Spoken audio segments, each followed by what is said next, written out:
me in a nutshell for the most part, right? Right, Looking forward to a great progressive discussion with everyone.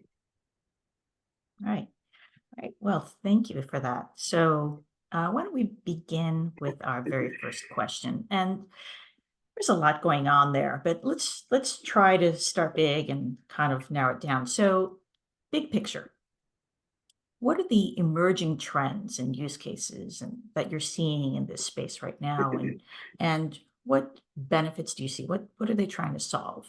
So, who wants to start?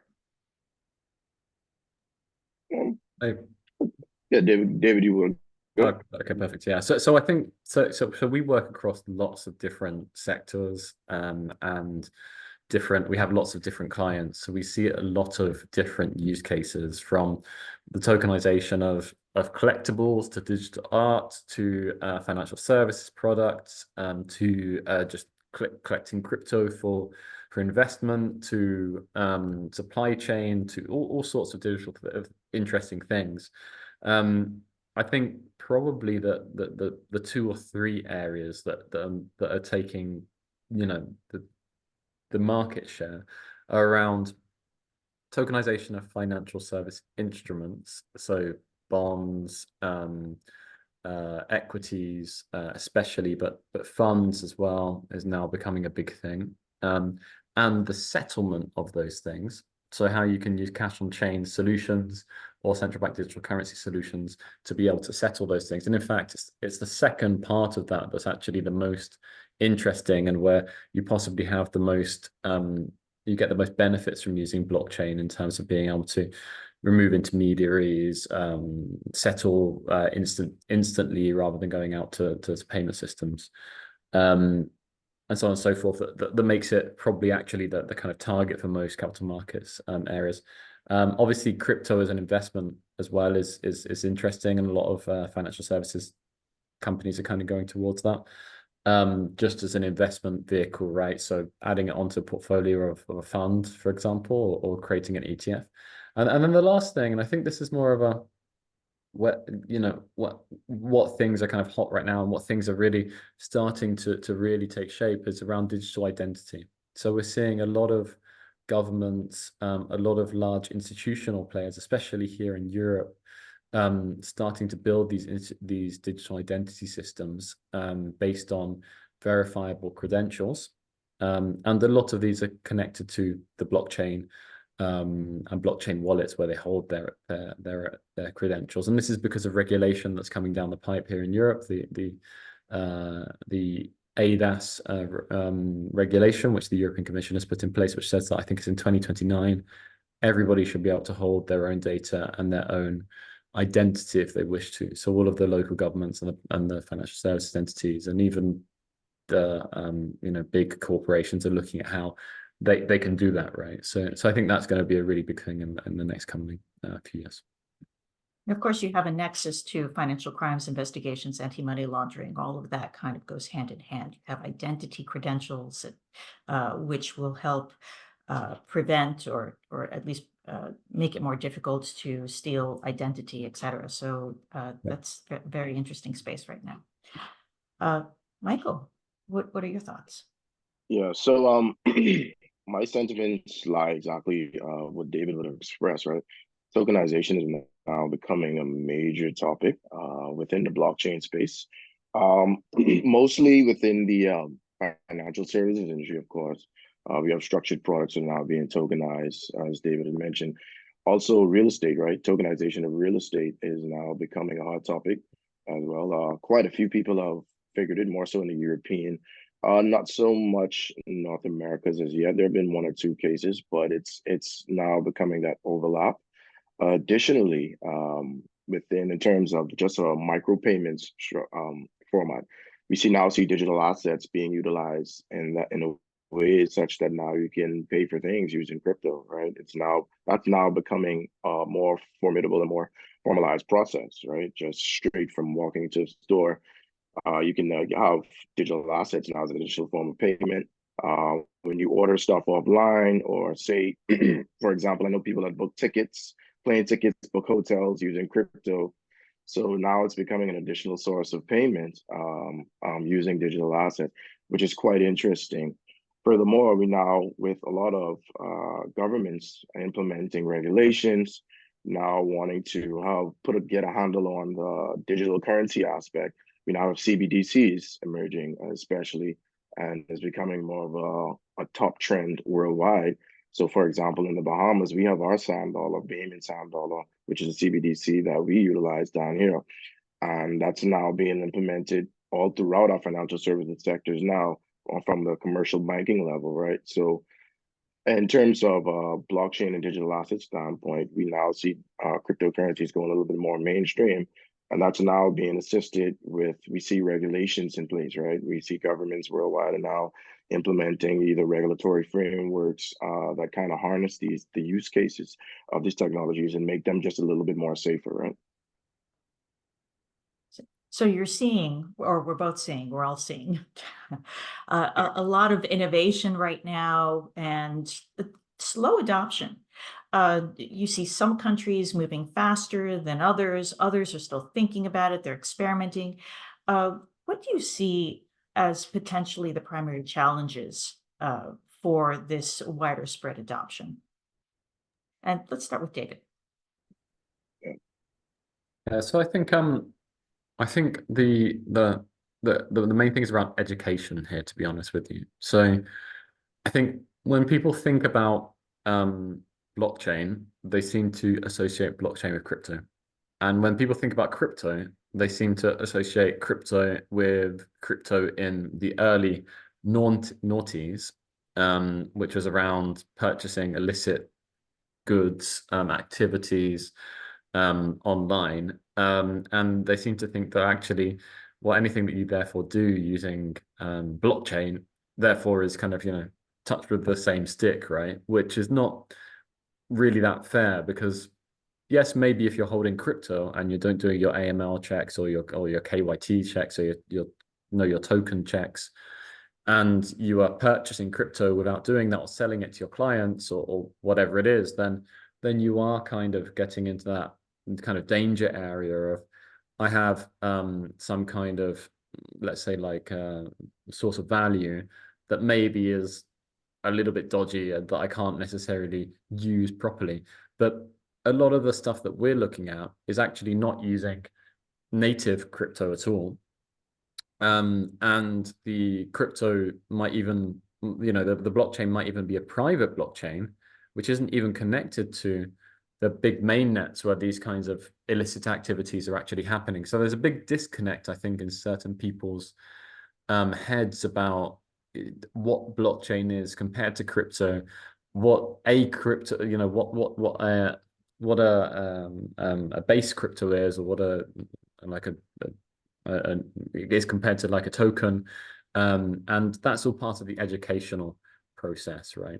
I think the other thing that we're seeing is that there was a lot of people during the hype period who were trying to, a little bit like you have of AI at this point in time, trying to kind of push everything towards blockchain, right? So it didn't matter what use case it was. It was like, this is going to be blockchain, right? Because blockchain and crypto is cool. So we're just going to put this on the blockchain, and then it'll make it somehow better. Well, that doesn't necessarily make sense with blockchain. It kind of does with AI, because AI is a very much more kind of like general purpose tool, whereas actually blockchain is around providing security generally for multi-party transactions, where you're dealing with at least two, usually three minimum players, right? So generally, if you have a very centralized system and you're just doing something internally with either one or two, one person, and then selling that to your clients, you don't necessarily need to implement a blockchain. Equally, if you have a system whereby you are sharing goods that don't have a huge monetary value or huge value in their security, then the overhead for using something like blockchain is huge compared to the actual value that it gives, right? So you wouldn't send a crate of pallets and tokenize that on the blockchain, because tokenizing it on the blockchain might cost you $4 or whatever it is, or $10 or $100, depending on what the market's like, whereas actually the pallets will cost you 20 cents. And there was a point in the last in the last maybe 3 or 4 years where actually like we were at the very peak of the hype cycle, and people were just doing everything on the blockchain, loads of things that didn't make sense. It was just like, hey, look, let's just do these bizarre things, let's create some really bizarre financial models, really exotic stuff, and kind of use that as a way to launch a crypto and get our ICO out there. And that had a negative impact also on blockchain. And I think that also hindered adoption as well. And in fact, in respect to that, that's actually getting better, because the things that people are doing now are much more about how do we use blockchain for real serious work. And there's less kind of, like VCs that are just basically like, yeah, throwing a lot of money at it, people doing silly things, right? So I think those are the two main things. It's about education, and on the other side, it's about people not just doing it because it's cool, but doing it because it makes sense. Yeah, perception is reality. And you're right. The root cause of it is education. People didn't understand it to begin with. There's a lot of misconceptions. And then the downside of the hype. If everybody's trying to push everything over to blockchain, eventually when people realize that not everything needs to go to blockchain, there's some disappointment. So I agree with you. Michael, what are your thoughts on this? Interestingly enough, again, I also express the same sentiments in terms from an educational standpoint, right? So let's think about it. Regulations are key to bring a strong level of comfortability, whether it's from using or investing, right? So if your regulators themselves aren't necessarily educated enough to implement the right regulatory framework that is a bit more conducive to allow either developers and builders to build in this space, then there'll be an issue. So, for example, of course, there was a certain extent, a certain part, whereas everything that's known as cryptocurrency was being pushed and labeled as a security, right? But education of actually the Web3 space and digital assets, blockchain technology, how it works, would show you that not necessarily all tokens or coins would fall under the umbrella of a security, right? As you know, we've seen the major cases with I believe it was with XRP as well as with Ethereum, right? But of course that took time, and along the lines there, it took levels of education to prove that, hey, here's why it's not a quote unquote security. And of course, you'd have to be open-minded enough and not, as David said, just automatically shove it to, okay, the negative connotations of the early days what came along with cryptocurrencies, right? That stigma has damaged the space for, it still is, right? I mean, it's decreased a little bit, of course, but it still is a negative stigma on the crypto space because there's still that illicit activity use case, money laundering use case, kind of terrorist financing use cases that's being labeled on crypto. But when studies have shown that the actual dollars is more heavily used for these actions as opposed to cryptocurrencies, and it's slightly a little bit more easier to actually trace where these digital assets are going as opposed to if I just pass cash in hand, right? But I just said to say like education is major. And I know some people in the crypto maximalists, they don't necessarily like the idea of a centralized regulatory body having a say in it. But the reality is not everyone are good actors, right? You have some people, their job is just to perform criminal activity, to scam people out of their money, to steal people's funds with a fraudulent ICO, or to either set out to perform a rug pull or what may have you. And as much as some may despise it, there is a level of regulations as needed to kind of protect investors to a certain extent, right? And to provide a little more guidance in terms of, like David mentioned earlier, there's the point that everyone want to do everything with blockchain technology, even when it's not feasible, right? Honestly, if you know about the space, you would understand like blockchain still has limitations. There are great advantages, but there's still limitations, and not everything is meant to be used with blockchain technology. Some people don't want to hear that yet again, but that's the harsh reality, right? But again, during all the hype and the boom back about 2 years ago, 3 years ago, everything, some absurd projects were just blowing up, right? And if you really thought about it, you're like, okay, does this really make sense? But because due to the hype, these projects were actually making headwinds in terms of pulling in cash. But as time went on, you would understand that the use cases, what they quote unquote set out to do, made absolutely no sense, right? But yeah, I share those same sentiments from education, right? Education is key, and once we can really fully grasp the basis of blockchain technology, digital assets, and the Web3 space, I think we could see a little bit more headway. And if we can actually move forward with not just highlighting the negative that goes on in the space, right? Because I still feel like there's a sense of the negative actions that happen in the crypto space is a little bit more touched on as opposed to the positive movements that has happened. Of course, we've seen the collapse of FTX, Terra Labs, and a few others, all the hacks, Axie Infinity hacks, and all the when we're seeing those, of course, those are highlighted, and we've seen CZ got caught up from Binance perspective, and he had to step down from CEO. See, those catch the media and fully blast it. And for those who aren't well versed and have knowledge of crypto, once they see it's just crypto somewhere in there is an exchange, they automatically think, oh, I knew this whole thing was a scam, and so I guess if we can just steer away from the negative connotations that come along with it, in conjunction with education, I think that could release some of the hindrances, right? Right. Oh, excellent point. So let's move on to the underlying question for this entire panel now that we've set the stage for what's going on in the world. So one of the looming questions around adoption is their impact on employment. A lot of people out there, some justifiably, are concerned with what's going to happen to their jobs. So how do you foresee the adoption of the emerging technologies in your space impacting employment? And this time, switch to the other side. Let's start with Michael. Okay.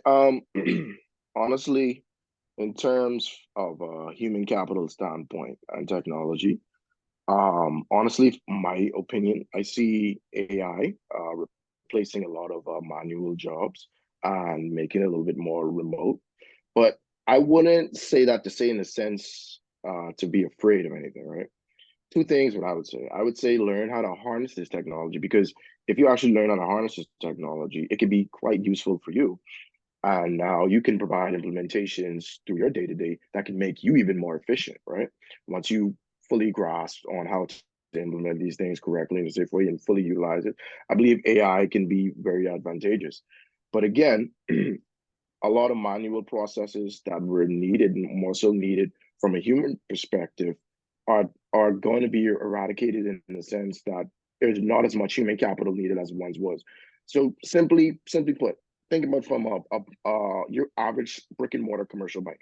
If you go to a bank like a Bank of America or what may have you, there are probably maybe one teller and possibly a branch manager, if that. Whereas remember years ago, there were about 5 to 10 tellers on the line and different lines of staff, what may have you.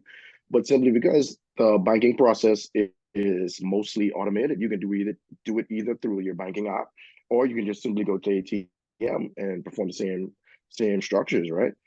But that doesn't necessarily say there isn't a human factor that needs to be involved throughout the process. I truly believe that humans are still needed throughout most processes, right? There's still going to be a need for that human intervention, because fully automation, I don't see it as entirely good in all aspects, but there's still going to be a necessity of that human body, that human mindset, and that human aspect to now help coerce the system and make it operate a little bit efficient, right? But again, I am also a fan of artificial intelligence once it's therefore guided and created in an environment that is not so harmful. within the advancements that may go on throughout society. Once it's created an environment and a sandbox where we understand, okay, in any if all else fails, ultimately humans are in control, right? That's so, and I don't want to make it seem like I'm talking like from a horror movie, Terminator perspective, where the machines are going to take over, right? But even though I've seen quite a few of those, but I think for me personally, a great level of comfortability is knowing that ultimately humans have the last say. And if things just so happen were to go south, we could just click that button and say, okay, so but overall, again, I'm not bashing artificial intelligence, robotics, and stuff like that. I think it's very interesting and it's cool because, okay, so I'm a millennial, right? And it's great to see how technology and artificial intelligence has transformed from out of strictly movies to now real life, right? We see robotics now on different parts of the world now actually being fully functional. Artificial intelligence, you just provide a prompt and you can have machine learning and data at your fingertips in a matter of seconds. That's only things you used to see in movies, right? So I think it's a quite interesting space. I see it's going to continue to advance. For those who don't like it, I'm sorry. I don't see it slowing down anytime soon. And it'll be interesting to see where we are, let's say about 10, 20 years from now, right? Yeah. I agree with you. There's way too many movies out there showing the negative side of what can go wrong. And I think that leads to some of the perception issues out there of people having a really negative view.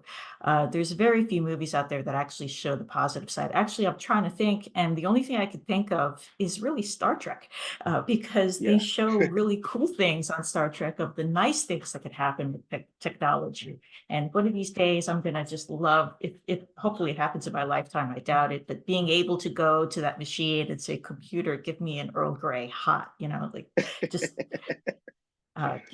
way too many Terminator type movies giving us that impression.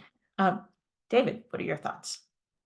So maybe taking a couple of steps back, I think I'm going to take this from a kind of crypto and DLT point of view when thinking about job opportunities and the potential impact on workforce. So obviously blockchain is a technology, and the base of it has been around since probably the 90s, as a technology, right? But it wasn't really until the Satoshi Nakamoto paper that it kind of created into a digital asset, and Bitcoin network was founded.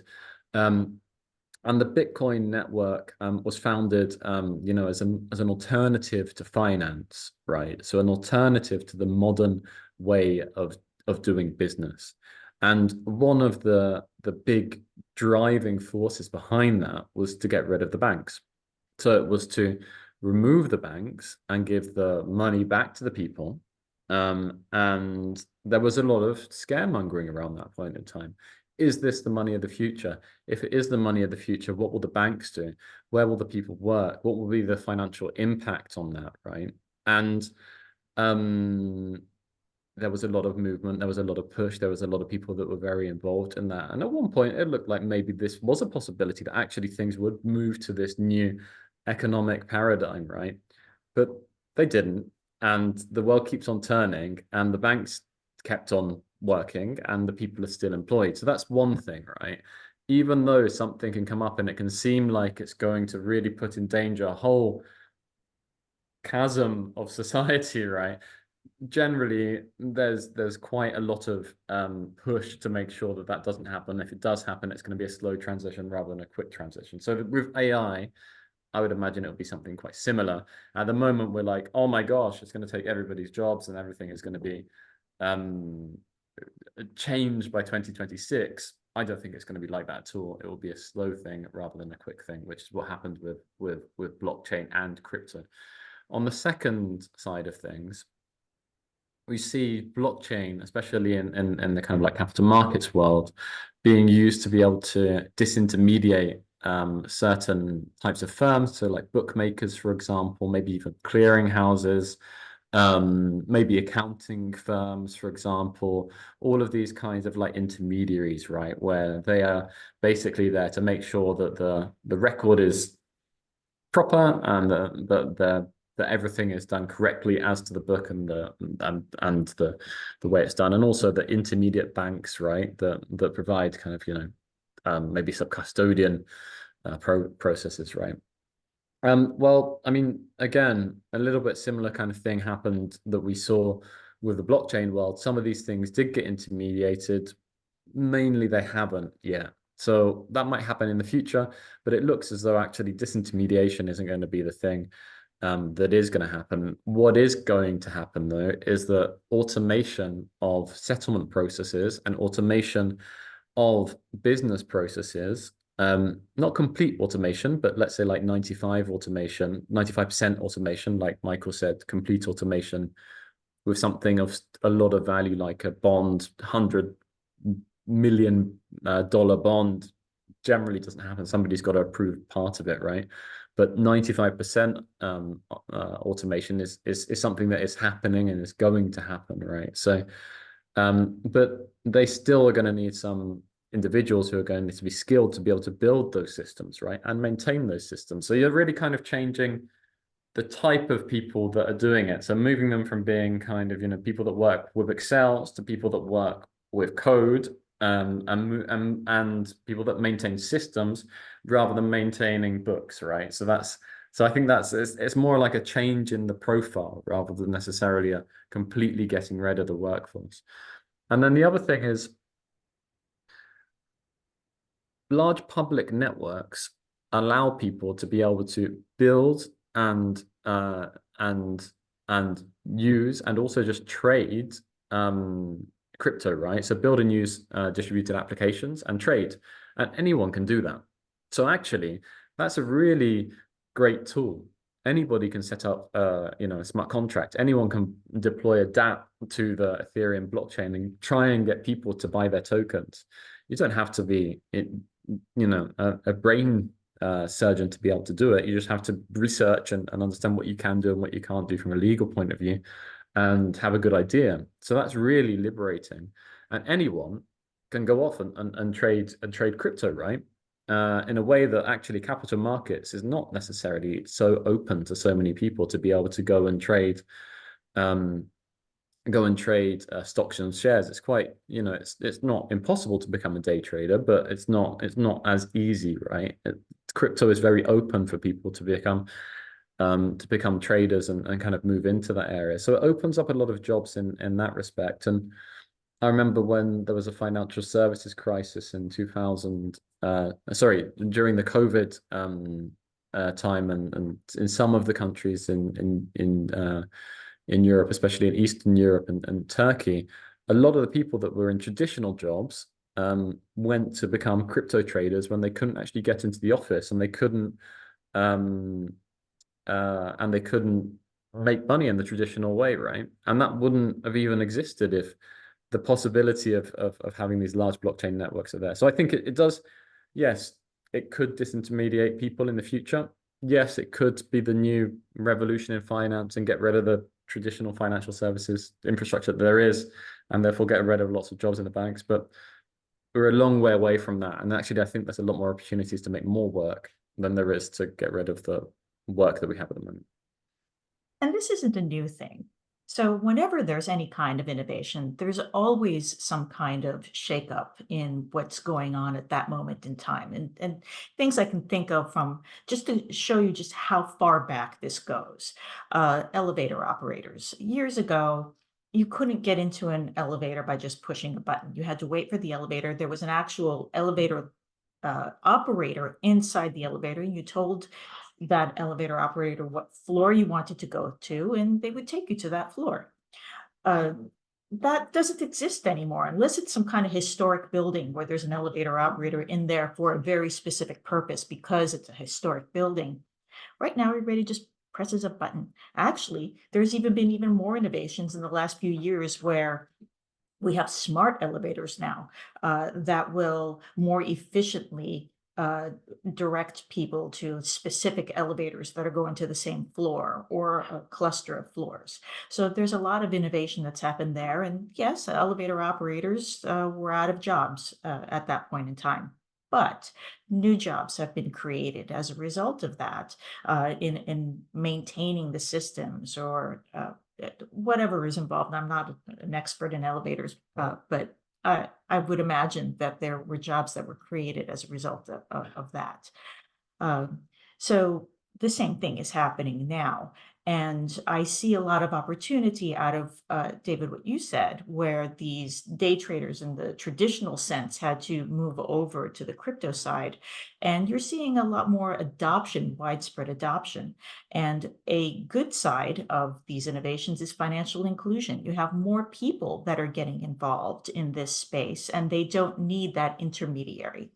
And again, I think there'll be more jobs that'll be created as a result of that. So let's move on to the next question. So you have all these people now that are adopting the technology. What skill set are they going to need to have in order to be able to take advantage of this shift in employment? Let's start with Michael again. So first and foremost, I would say have an open mind, have an open mindset such that you're willing to learn a new dynamic in certain instances, right? So for example, we have some people who are so gung-ho on traditional processes, right? Whereas they kind of believe that the way they're doing it and have been doing it is the way that they're going to stick with, and that's the only way that works, right? And it's sometimes hard to fathom that there's automated processes that can completely perform the actions, like you said, with the elevator operator standpoint, they have a little bit difficulty trying to understand, okay, there's an automated process there that can completely overhaul what was once a manual process, right? Have an open mind.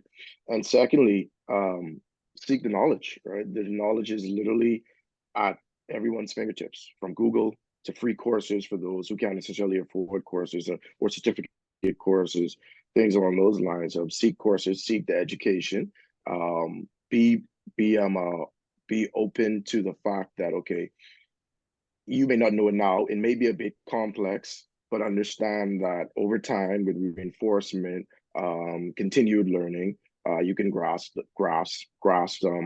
more so the future of these technological advancements, and understand that, hey, it's not necessarily here to completely eradicate your job, right? And again, like I said earlier, be open to understand that, hey, it can more be of an enhancement to what you do on a day-to-day basis, right?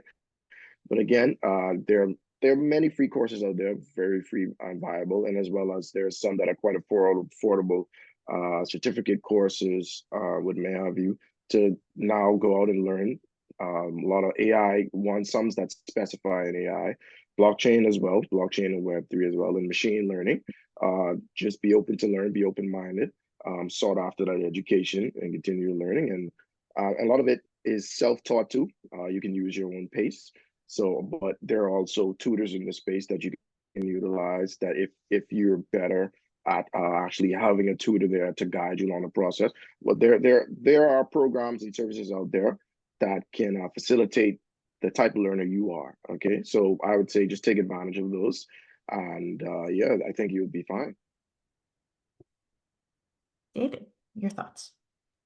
So I would say, I think specifically in the blockchain area, I think you have to be, to a certain extent, maybe not 100%, but to a certain extent, you need to be a technologist and you need to be a futurist.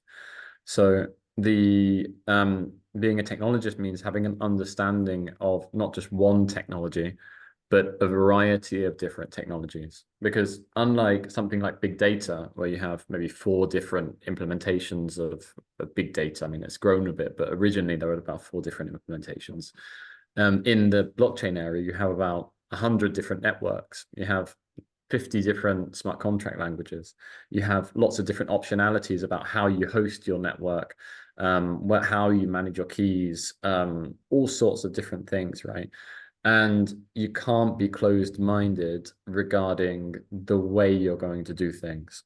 And the people that are closed-minded around the way they're going to do things often don't do very well because they don't necessarily can't adapt to new things that happen. Because even if you stay with one network, I mean, the Bitcoin network may be with a slight exception, but if you stay with one network, generally the network is going to go through changes, and there's going to be mergers, and you're going to have new things coming which are going to be different, and you're going to have to adapt, and you're going to have to use those things. And if you want to do interesting things, then you're going to have to do it.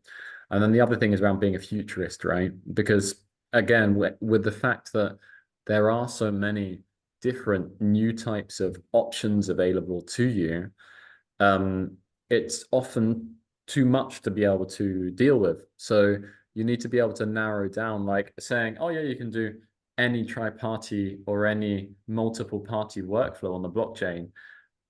Yeah, you could, but actually, what ones do you think are going to be important, right?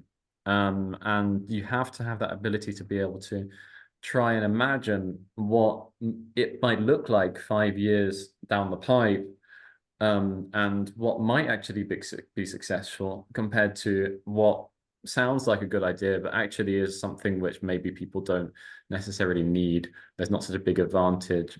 There's no economic model for people to make money from it. It doesn't give people something that they don't have at the moment. So it doesn't really provide huge amounts of value other than, just as a gimmick or a toy, right? And I think that you have to have a little bit, or you have to try and get better at having this kind of projection of like how are we going to be in 5 years from now, to do really well in this area, and that's something that you can learn, and that's something that you can learn through looking at how things have traveled, looking at the things that have been popular and the things that have kind of stuck in the news, and looking at what the big corporations, the big technology providers, and the big networks are doing. Not necessarily just the big corporations, but the people working on the very big networks like the Ethereum network, right? So you can get a feel for what's working and what's not working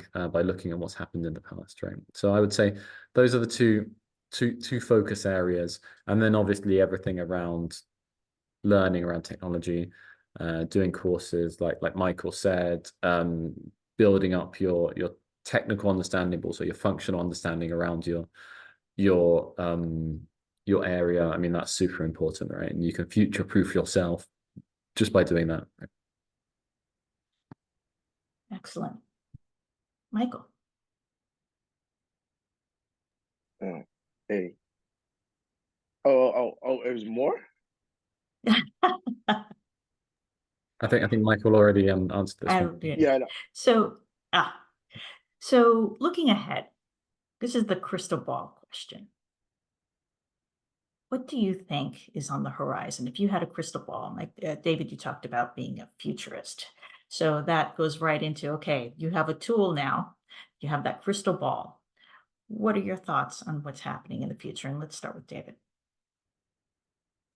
Yeah, so I think in the future, I think settlement systems will move to blockchain. So a lot of the capital market settlement systems will move to blockchain. Some of the capital markets, financial service instruments will move to being tokenized, but not all of them. But most of them will move to at least settlement systems based on blockchain.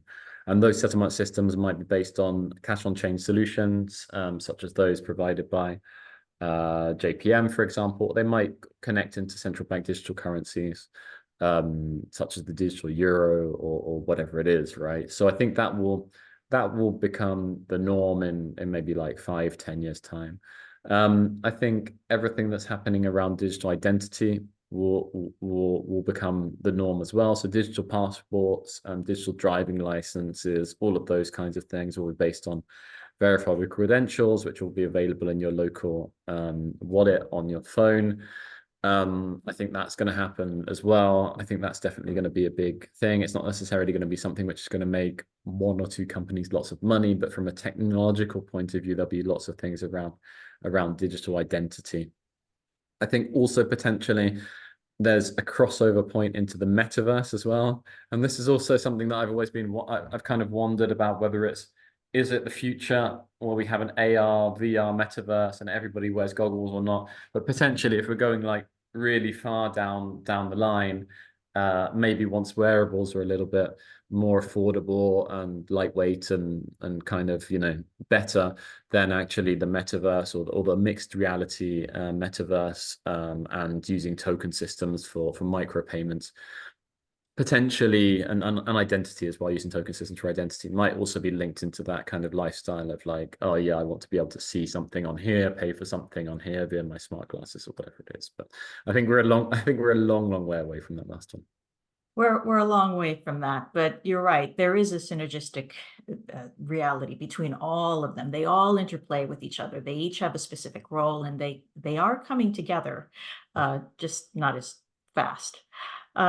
Michael, your thoughts on that? If you had a crystal ball.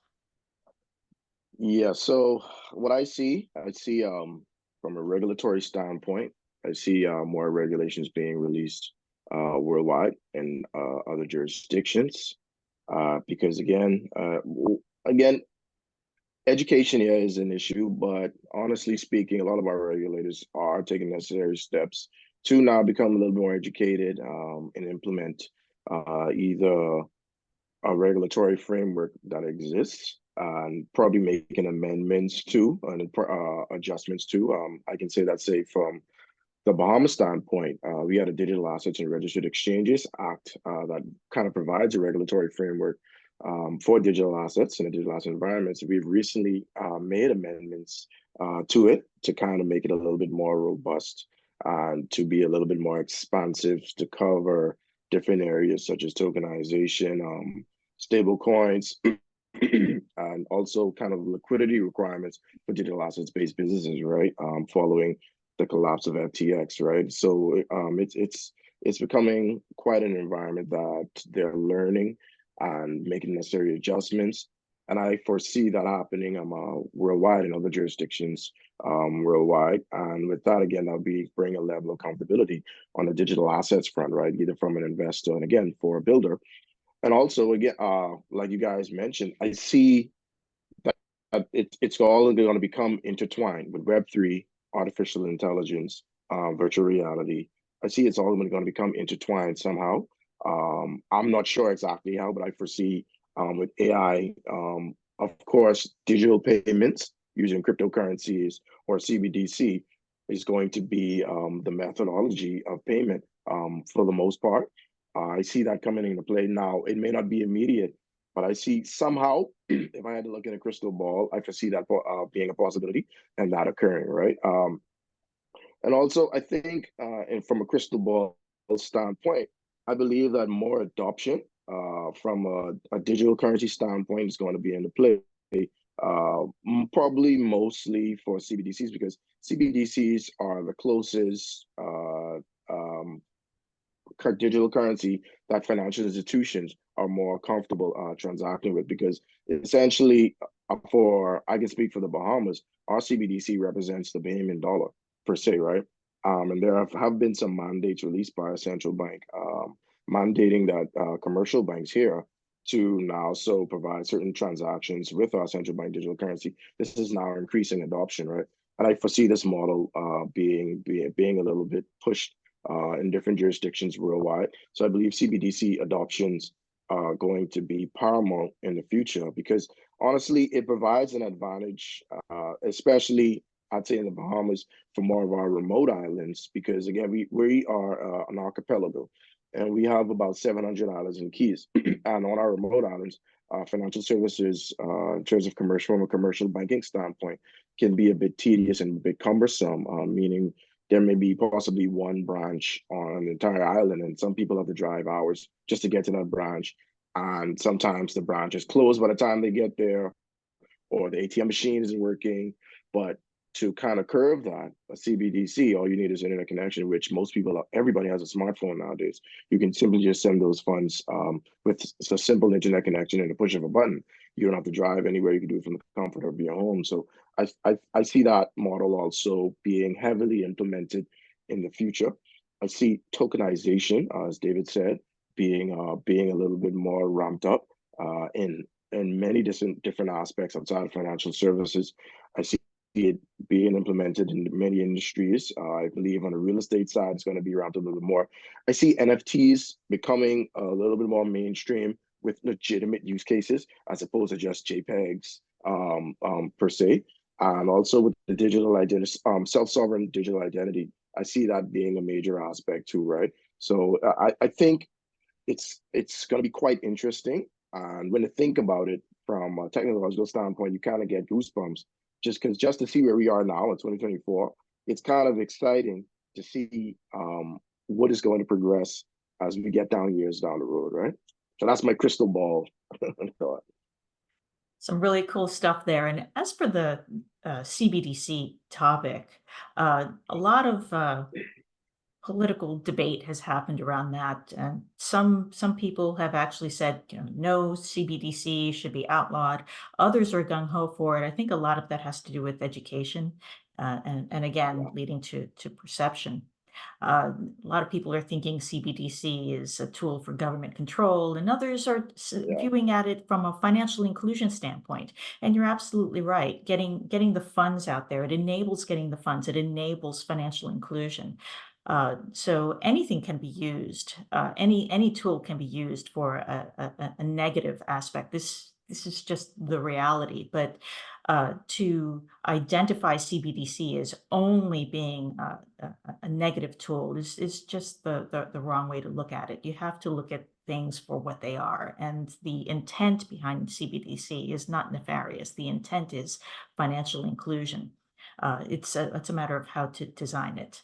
But I don't want to have this whole conversation about CBDC. So both your points, excellent crystal balls. Let's see where we go in the future. So that was my last question. So I'll go ahead and wrap this up to our audience. Thank you for joining us, and thank you for both of you joining. Some really excellent points, some really great foresight.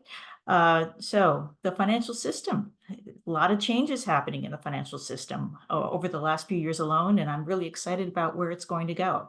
And again, there's lots of reasons for these changes. It could be need, it could be political, it could be environmental, whatever it is. Some really great stuff. And we've seen blockchain has been deployed to allow financial institutions to do a lot of things, like facilitate the speed of financial transactions and automate certain manual functions.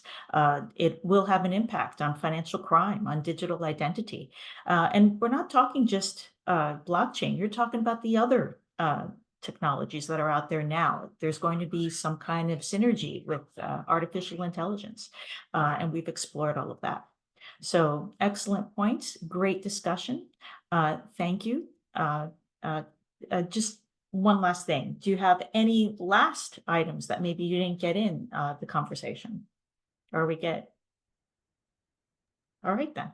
No, I don't think so. I mean, I'm good on my end. If anybody wants more information, please just feel free to reach out to me directly. So yeah. And you both have LinkedIn profiles. How do people reach out to you if they'd like to get a hold of you? Yeah, via LinkedIn or via the GFT website, whichever. Yeah, same for me. LinkedIn is probably the most prominent means of communication for me. So LinkedIn is. All right. Thank you again. And that brings our panel discussion to a close. Thank you.